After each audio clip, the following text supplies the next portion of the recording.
성탄의 기쁨, 성탄의 행복, 성탄의 은혜가 오늘 2부 예배드리는 여러분들과 함께 하시기를 주의 이름으로 축복합니다. 하나님 우리와 함께 계십니다. 하나님이 우리를 도우십니다. 할렐루야. 큰 은혜를 입은 자의 노래라는 제목으로 말씀 증거할 때 큰 은혜가 있기를 주의 이름으로 축복합니다. 우리가 인생을 살아가면서 노래를 부를 수 있다는 것, 노래할 수 있다는 것은 하나님이 주신 은혜이지요. 하나님이 주신 행복이지요. 하나님이 주신 큰 기쁨이지요. 언제 어디서든 무슨 일을 만나든지 노래할 수 있다는 것, 휘파람을 불 수 있다는 것, 그런 여유와 믿음이 있는 사람은 행복한 사람입니다. 특히 우리가 믿는 기독교는 찬송의 종교이죠. 예수님의 탄생을 찬송합니다. 예수님의 순환을, 예수님의 십자가를, 예수님의 승천을, 예수님의 재림을, 예수님의 천국을 우리는 믿고 경험하며 그리고 찬송을 부릅니다. 언제 어디에서도 어떤 경우에도 고난과 시련이 있을지라도 죽음의 순간까지도 예수 임마누엘 구원하심을 믿고 평안과 소망의 찬송을 부르는 사람들, 그 사람들이 바로 우리 크리스찬들입니다.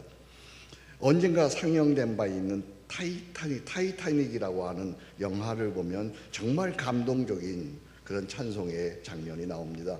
유람선이 침몰하는 순간 모두가 죽음의 공포에 떨면서 아우성을 칠 때에 한 바이올린 주자는 배 간판으로 나와서 찬송가를 연주합니다. 내 주를 가까이 하게 하면. 그러자 도망가던 다른 악사들도 다시 돌아와서 함께 찬송가를 연주합니다. 내 일생 소원은 주 찬송하면서 주께로 나아가기 원합니다. 캄캄한 절망의 밤바다에 배가 침몰하는 가운데 찬송가가 울려 퍼지면서 모두가 바닷속으로, 그러나 그 찬송가로 위안을 받으면서 바다가 침몰합니다. 아직도 그때의 찬송 소리가 내 귀에 들려오는 듯합니다. 숨질 때 되도록 늘 찬송하는 사람들, 죽는 날까지 늘 찬송하는 사람들, 그들이 바로 우리 크리스찬인 줄로 믿습니다. 오늘 본문은 마리아의 찬송으로 마그니피카트라고 불리우는 그런 본문입니다. 마그니피카트 말은 큰 찬송, 장엄한 노래라고 하는 뜻이죠. 이 마그니피카트를 보다 잘 이해하기 위해서 당시의 정황을 잠시 살펴봅니다. 2000년 주주의 땅 요셉과 정혼한 동정녀 마리아라는 사람이 있습니다. 어느 날에 천사가 마리아에게 나타나서 성령으로 인한 임신을 했다고 통보를 합니다. 보라, 내가 잉태하여 아들을 낳으리니 그 이름을 예수라 하라. 하나님의 역사라고 하지만 당시의 정황으로 볼 때 처녀가 잉태했다는 것은 몹시 수치스럽고 부끄럽고 그리고 위헌천만한 일이 아닐 수가 없습니다. 처녀가 임신하는 것이 알려지면 당시에는 돌로 쳐 죽임을 당해도 아무런 이의를 제기할 수 없는 그런 상황이었습니다. 이런 큰 위험 중에도 마리아는 오늘 본문에 보니 아주 놀라운 고백을 합니다. 1장 32절입니다. 우리 같이 읽어보겠습니다. 주의 여종이오니 말씀대로 내게 이루어지이다. 주의 계집종이오니 내 말씀대로 내게 이루어지이다. 오늘도 우리는 그리스도인으로서 하나님의 말씀을 듣습니다.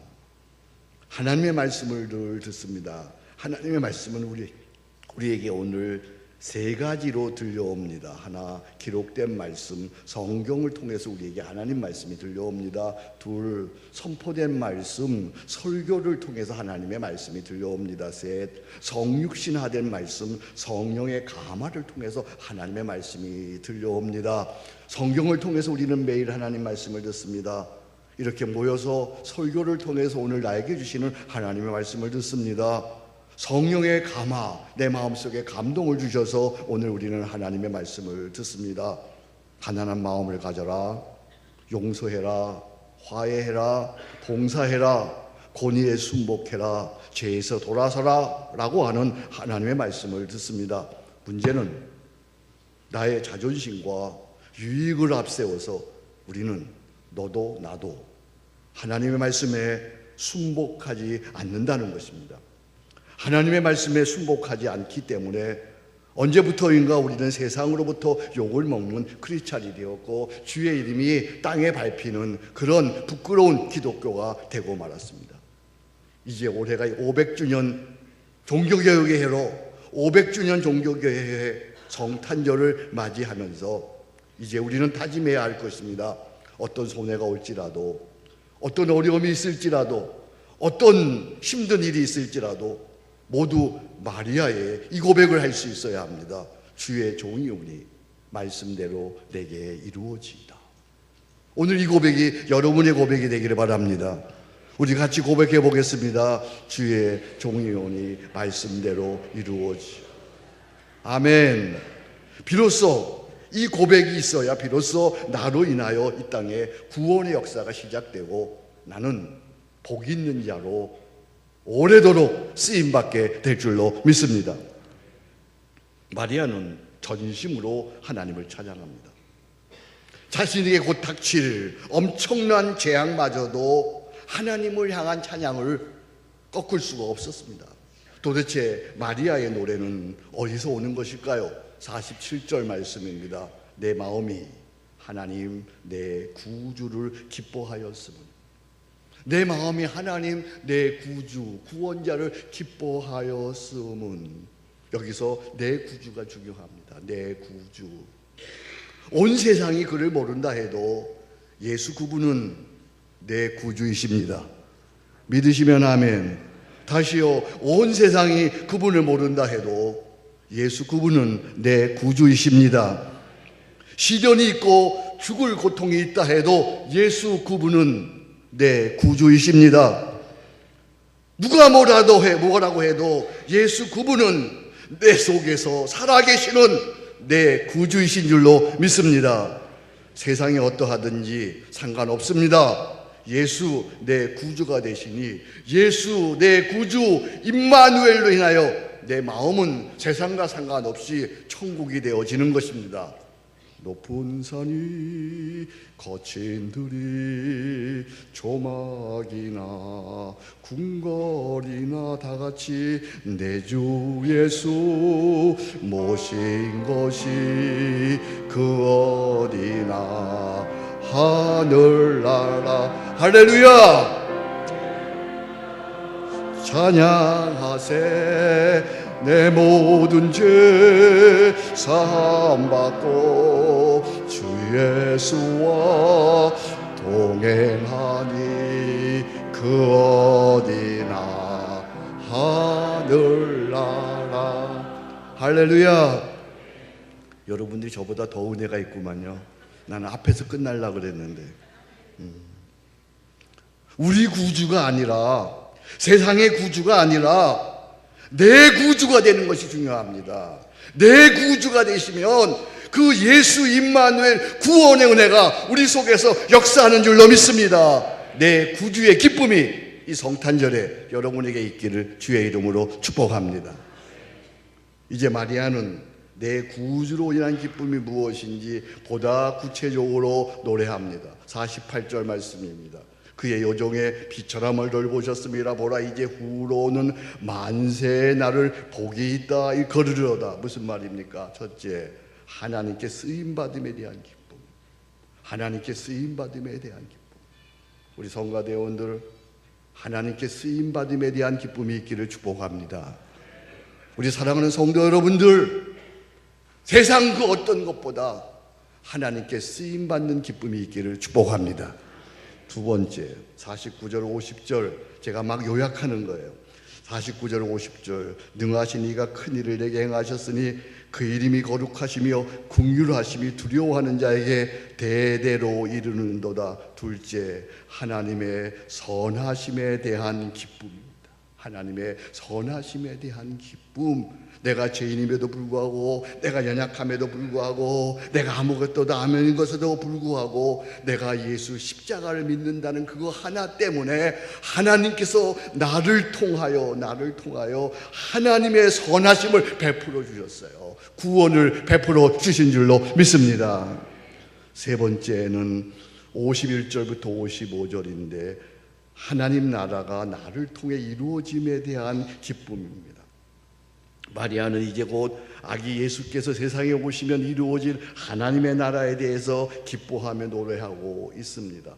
오늘 본문에 보니까 51절입니다. 51절 뭐라 그러셨어요? 교만한 자를 흩으셨고, 교만한 자를 흩으셨고. 세상에 불변의 법칙이 하나 있어요. 그게 뭐냐면 절대 강자는 없다는 거예요. 절대 강자. 어디서든 강자로 군림하는 자는 하나님께서 곧 흩어버리신다는 거예요. 강자로 군림한다는 것은 무엇이든지 내 뜻대로 내 스타일대로 하는 것이에요. 내 뜻대로 아니면 속상해합니다. 내 뜻대로 아니면 분노합니다. 내 뜻대로 안 되면 무례해합니다. 내 뜻대로 안 되면 질서를 거스르고 제 뜻대로 하고자 합니다. 하지만 얼마 하지 못해서 하나님께서 흩으십니다. 이것이 역사의 진리예요. 여러분 많이 보셨잖아요. 지금 보고 있잖아요. 절대 강자들이 어떻게 하나님께서 흩으셨는지. 이번 정권에서도 전 정권에서도 다 우리 보고 있잖아요. 역사에서 보고 있잖아요. 깊이 스스로 성찰하십시오. 내 가정에서, 교회에서, 직장에서 그 직위 가지고 강자로 군림하는 것은 아닌지요. 우리는 강자가 아니라 언제든 섬기는 자, 복종하는 자로 있어야 합니다. 날마다 예수 성육신, 예수 십자가를 바라보면서 이렇게 고백하는 겁니다. 나는 아무것도 아닙니다. 나는 죄인 중에 개수입니다. 한없이 비천한 자입니다. 나의 나던 것은 하나님의 은혜입니다. 라고 섬기는 자로 있을 때 하나님의 나라가 그를 통하여 이루어지는 거예요. 예수님께서는 하늘 보좌를 버리시고 세상에 오셔서 왕이신 그분이 이렇게 말씀하세요. 그러나 나는 섬기는 자로 너희 중에 있노라. 우리 한번 같이 읽어보겠습니다. 시작. 그러나 나는 섬기는 자로 너희 중에 있노라. 나는 섬기는 자로 있노라. 섬기는 자를 하나님이 높이십니다. 그러나 교만한 자는 하나님이 흩으십니다. 그 다음 구절입니다. 53절입니다. 부자를 빈손으로 보내셨도다. 아무리 거부라고 할지라도 죽을 때는 빈손으로 가는 것이 인생입니다. 아무리 화려한 장례식일지라도 죽은 자 당사자는 빈손입니다. 어차피 빈손 될 것인데 여러분 어디다 사용하실 거예요? 빈손으로 죽지 아니하고 적든 많든 조금이라도 재산을 남겨두면 대부분 그 유족들이 그것 때문에 비참해지는 것을 많이 봅니다.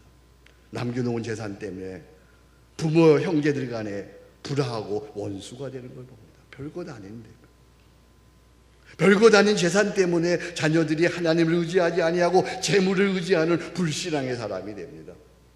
별것 아닌 그 재물 때문에 자기 힘으로 살지 아니하고 남을 의지하는 나약한 사람이 됩니다. 여러분 어차피 다 두고 갈 것인데 내 사후에 이런 비참한 일이 일어나기 전에 생전에 지혜롭게 하나님의 나라를 위하여, 교회 개척을 위하여, 장학을 위하여, 선교를 위하여 스스로 빈손되기를 주의 이름으로 축복합니다. 부자를 빈손으로 보내셨도다. 이 말씀이 은혜가 되어질 때에 그의 생애가 달라지고 그로 인해 하나님 나라가 이 땅에 이루어지는 거죠. 평생을 의사로 남서울 은혜교회를 섬기던 임용건 선교사님이 계십니다. 이분이 선교사로 헌신하면서 선교지를 떠날 때에 참 지혜롭게 재산을 정리했어요. 아주 극소수 일부를 자녀들에게 놓아주었어요. 미리. 그리고 미랄학교 지을 때에는 부동산을 내놓았습니다. 그리고 미랄복지재단을 법인 설립할 때에는 남은 재산을 다 내놓았습니다. 선교사로 떠날 때는 자신의 이제 마지막 남은 병원 그 빌딩을 복지재단에 기증했습니다.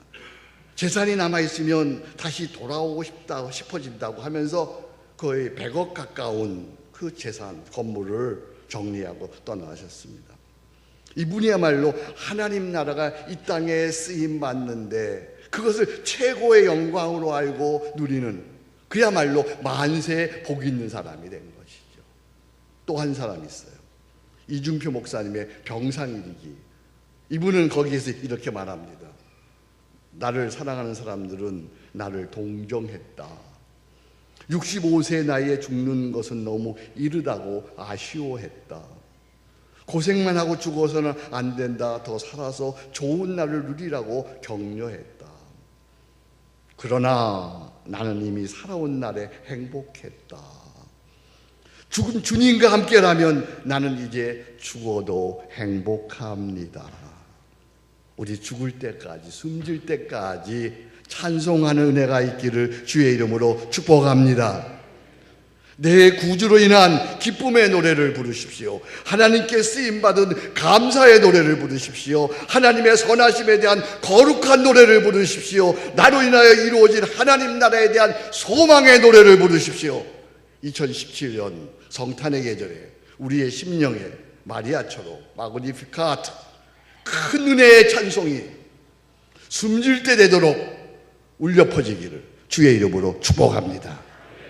하나님 아버지 감사합니다. 오늘도 하나님께서 저희들을 부르시고 평생토록 숨질 때 되도록 찬송하게 하시니 감사합니다. 구주로 인한 기쁨의 노래를 부르도록 성령님이여 도와 주옵소서. 하나님께 쓰임받은 감사의 노래가 있게 하옵소서. 하나님 나라에 대한 소망의 노래를 부르게 도와 주옵소서. 예수님 이름으로 기도합니다. 아멘.